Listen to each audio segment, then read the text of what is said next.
Hello, everyone. Welcome to the Hypergamous Journey. My name is Denise. Here at this channel, we talk about dating advice for women 55 and older.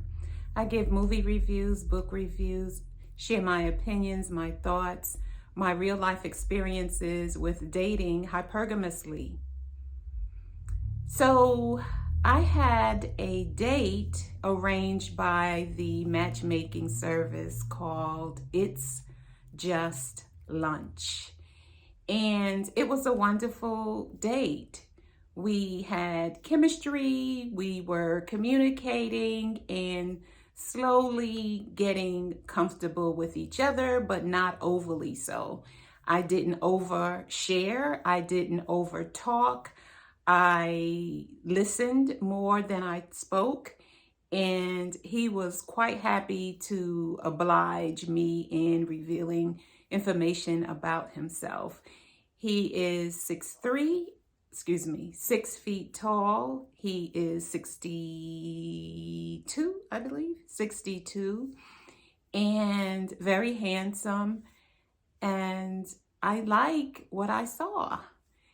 Well dressed, he wore suits. We went to an upscale restaurant for lunch, and it's just lunch. It's a matchmaking service. They're not paying me for this.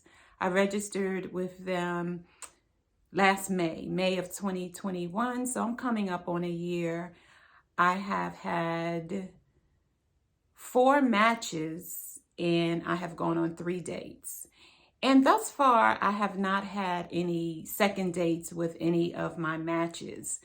And I was a little bit concerned about that in the beginning, especially since I spent so much money up front for the service. But then I just calmed my little self down and realized that this is a professional matchmaking company. So they have to recruit men for me because at this age, they do not, or this demographic, they do not have a lot of men in my demographic, which is 60 and above. Those are the men that I'm looking for, 60 and above, because I find them to be more mature, and the men who are my age, they're still in their mind like 50 or 45, and they're looking for usually younger women. Now, I believe I look good for my age, and I look anywhere 7 to 10 years younger.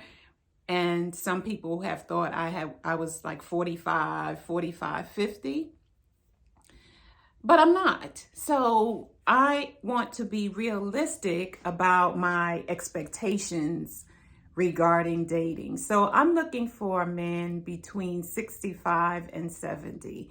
And I realize that's on the higher end of things, and he might be, not in the best health, but there are many men who are in that age bracket who are in good health, just like there are many women in that age bracket who are in good health.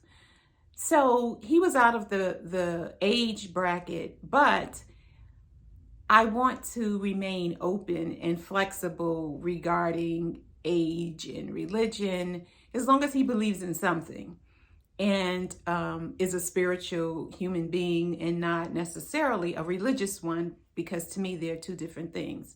So the date went very, very well. We exchanged numbers. One thing that It's Just Lunch does not do is give the parties, the matches, each other's telephone number. So that remains with them, the company, and if the match works, then both parties can exchange telephone numbers at the date, which is what we did. And then we talked after the date for about another hour. And so that was 2 days ago. So, we probably need to just process the information, and we tentatively made a date for next week. Now, because I haven't had second dates, to me, even though we said we would get together next week and we specified a day of the week, that's not a date to me. It's a date when he calls and we set a time and a place. Then it becomes a date. So he said he would call the day before to set up the logistics of time and place. So if he calls, that would be wonderful. If he doesn't, that's okay too. So the date went well. I just wanted to let you know that the date went very well. If we go on a second date, I will let you know. But I'm excited about having met him. And I know that I need to get another one in the rotation. And maybe I should do a video about rotational dating that I learned from the Universe Guru. I learned from Shira7. And these are YouTube influencers, Shira7 and the Universe Guru. Mina Irfan is where I learned about rotational dating. And I think it's the best thing since sliced bread. And rotational dating is you just don't focus on one man. You get as many in your rotation as you can so that you're not hyper focused on one guy that you really like. And it keeps you balanced, because sometimes we as women can get focused on one guy because he's the only one in the rotation, and so far he's the only one that fits some of our criteria or most of our criteria, or just one thing on our love list or in our criteria. And so we get hyper focused on him, and that's never good. So thank you for watching this video. Don't forget to check out the statement journals on Amazon, and I will see you in the next video. Bye.